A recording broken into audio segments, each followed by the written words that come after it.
안녕하세요, 버니쌤입니다. 오늘 가져온 주제는 영어 내신 1등급 공부법인데요. 모의고사는 90점 이상 1등급을 맞으면서 내신은 3등급 나오는 학생들 정말 많죠. 이런 학생들은 수시가 유리할까요? 정시가 유리할까요? 재수생이 아닌 이상 현역들은 기본적으로 정시도 쓸 수 있고 수시도 쓸 수 있기 때문에 카드가 두 개죠. 그래서 내신을 준비하는 게 무조건 유리합니다. 정시 성적으로 갈 수 없는 학교를 수시로 가는 경우도 많이 있기 때문에 무조건 수시는 놓지 않고 고득점에 힘써주셔야 됩니다. 오늘 가져온 영어 내신 1등급 공부법은 변별이 되지 않는 쉬운 문제들 빼고요. 어려운 문제들 위주로 설명드릴 예정입니다. 시험 기간에 어떻게 공부를 해야 1등급짜리 공부가 될 수 있는지 방법 알려드릴게요. 시작합니다.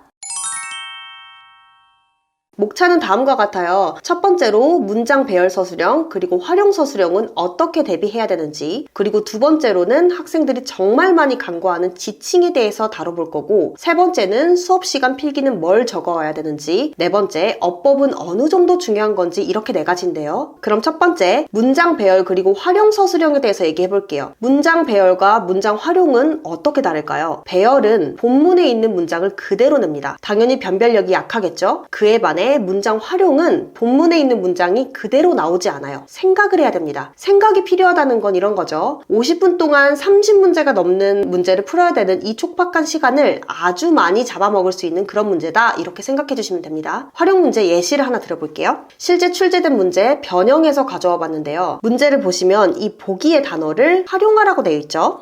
본문에 있는 거 그대로 쓰면 틀린다는 말입니다. 자, 한국어로 밑줄 친 이 문장의 원문은 다음과 같습니다. The more television we watch, the less likely we are to volunteer our time. 이렇게 나와 있죠? 이렇게 더 비교급 구문이 나와 있는데, 근데 지금 문제에 제시된 본문에서는 as로 시작을 하고 있어요. 더 비교급이 나오지 않고 있기 때문에 이 뒷부분도 더 비교급 이거 쓰지 말고 문장을 바꿔서 써라 라고 아예 제시를 하고 있는 거고요. 이런 식의 활용 문제는 어떻게 대비하느냐, 무조건 문법적으로 중요한 구문이 있으면 그 문장은 다른 문장으로 어떻게 표현할 수 있는지를 하나하나 분석하면서 공부하셔야 돼요. 이 문제에서처럼 더비를 보면서 뭐뭐 하면 할수록 뭐뭐 하다라는 뜻이구나, 이렇게만 생각하고 넘어가시면 안 되고, 이 구문은 이렇게도 바꿔 쓸 수 있겠지, 이것도 익혀야겠다 라는 마인드로 공부를 꼭 하셔야 된다는 거죠. 우리는 지금 3등급이 아니고 1등급이 목표이기 때문에 해석만 하고 넘어가면 절대 안 되고요. 변별력 있는 활용 문제를 생각 덜하고 빠르고 정확하게 풀어내기 위해서 더 디테일하게 공부하셔야 돼요. 이어서 두 번째 지칭 얘기를 좀 해볼게요. 학생들 가르치다 보면요, 참 희한한 현상이 발생해요. 선생님들은 지칭 하나하나 다 찝어서 수업하시거든요. 근데 애들이 그걸 흘려들어. 이게 참 큰 문제예요. 왜냐면 지칭이 서술형으로 시험에 나와요. 시간도 없는데 지칭 하나하나 그때그때 생각하면서 풀 거예요? 그럴 수가 없겠죠. 그래서 평소에 this,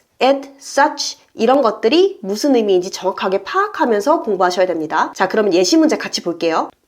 첫 번째는 단어 지칭이에요. 미리 공부했으면 1, 2분만 해도 풀 수 있는 문제인데 굳이 이런 문제에 시간을 쓴다라는 것 자체가 절대 안 됩니다. 미리미리 지칭 공부하셔야 돼요. 자, 두 번째 예시, 지칭한 바를 문장으로 써야 되는 문제예요. 이런 문제는 어렵게 나오면 지금처럼 조건이 붙어서 나오는데요. 첫 번째 조건은 본문에서 등장한 문장을 활용할 것이라고 되어 있어요. 필요시 어휘추가. 그 다음에 2번은 완전한 한 문장으로 완성할 것이라고 되어 있고, 3번은 오형식을 쓸 것, 이렇게 나와 있죠. 이거 문제 제대로 보지 않으면 문장으로 완성하라고 했는데 자꾸 문장이 아닌 단어로 써낸다든지, 활용하라고 되어 있는데 있는 거 그대로 써서 낸다든지 하는 현상이 발생해요. 이렇게 틀리려고 작정한 사람처럼 조건 안 보고 풀면요, 다 공부해놓고 너무 마음 아프죠. 조건을 꼭 확인하셔야 됩니다. 자, 그러면 세 번째는 수업 시간에 필기는 뭘 적어와야 할까, 이거에 대해서 얘기를 해볼게요. 아까 앞에서 얘기했던 것처럼 지칭 무조건 필기해야겠죠. 그리고 그 전에 얘기한 문장 활용 서술형 대비하시려면 어법 설명하시는 것도 꼼꼼하게 적어오셔야 됩니다. 근데 여기서는 추가적으로 반이어 그리고 유의어도 선생님들 말씀 많이 하실 텐데 그거 다 적어오셔야 돼요. 왜냐하면 그 단어들이 요약문 서술형이라든지 내용 문제, 선지에 활용되거든요. 예시를 볼게요.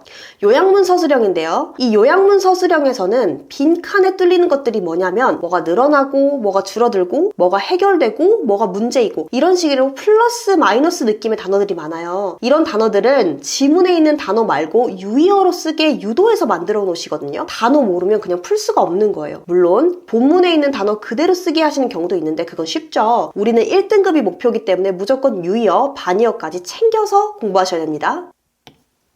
그리고 추가적으로 생각보다 내용 문제에서 변별력이 날 때가 많아요.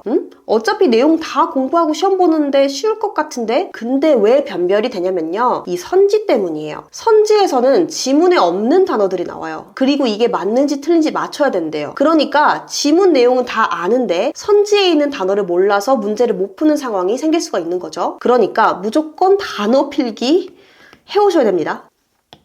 자, 이제 추가적으로요. 어법에 대해서 얘기를 해볼 건데 중학교 내신에서는 어법 엄청 중요하죠. 이게 변별이 커요. 근데 고등학교 내신에서는요. 어법은 당연히 다 맞고 들어가야 되는 거다라고 생각을 해야 돼요. 변별이 안 되는 거죠. 그러면 어법 문제 중에서도 변별이 될 수 있는 문제가 있을 거 아니에요. 그건 어떤 문제일까요? 바로 또 서술형이죠. 어법 문제가 서술형에 나올 수 있어요. 이 문제 잘 보시면요. 지문에 밑줄이 하나도 없어요. 처음부터 끝까지 다 보란 소리겠죠? 밑줄 쳐진 부분에서 어법을 찾는 건 쉬운데요. 이렇게 아무 표시되어 있지 않은 상태에서 어법 틀린 거 찾으라고 하면요. 첫 번째, 당연히 시간 오래 걸리겠죠? 두 번째, 원래는 보이던 것들 안 보일 수가 있어요. 이런 문제 대비하시려면요. 학습지로 어법 문제 푸실 때 오답을 열심히 하시면 됩니다. 근데 이 오답이 틀린 문제만 하는 게 아니고요. 맞는 문제도 하고 틀린 문제도 해야 돼요. 맞는 문제는 이게 왜 맞는지 정확하게 설명할 수 있는 상태, 그 상태로 만드는 것까지가 제가 지금 여기서 말씀드리는 오답입니다. 자, 그러면 오늘 다룬 내용들 정리해 볼게요. 영어 내신 1등급 나오려면요. 첫 번째, 문장 배열, 활용 서술형. 여기서도 활용은 본문이 그대로 나오지 않을 것까지 예상을 하면서 공부를 해야 되고요. 두 번째, 지칭이요. 지칭도 서술형으로 나올 수 있기 때문에 시간을 아끼기 위해서 공부할 때부터 하나하나 정확하게 확인을 하면서 공부를 해야 되고요. 세 번째, 수업 시간의 필기는 첫 번째 어법, 두 번째 지칭, 그리고 단어. 그 중에서도 반의어, 유의어 더 챙겨오셔야 된다. 왜냐하면 요약문 서술형 그리고 내용 문제의 선지에서 이 단어들을 활용할 수 있기 때문에. 네 번째, 어법은 학습지로 공부하실 때 답만 체크하고 넘어가는 게 아니고요. 맞는 것까지 왜 맞는지 꼼꼼하게 체크를 하는 식으로 오답을 하셔야 된다. 아시겠죠? 오늘 수업 여기까지입니다. 끝!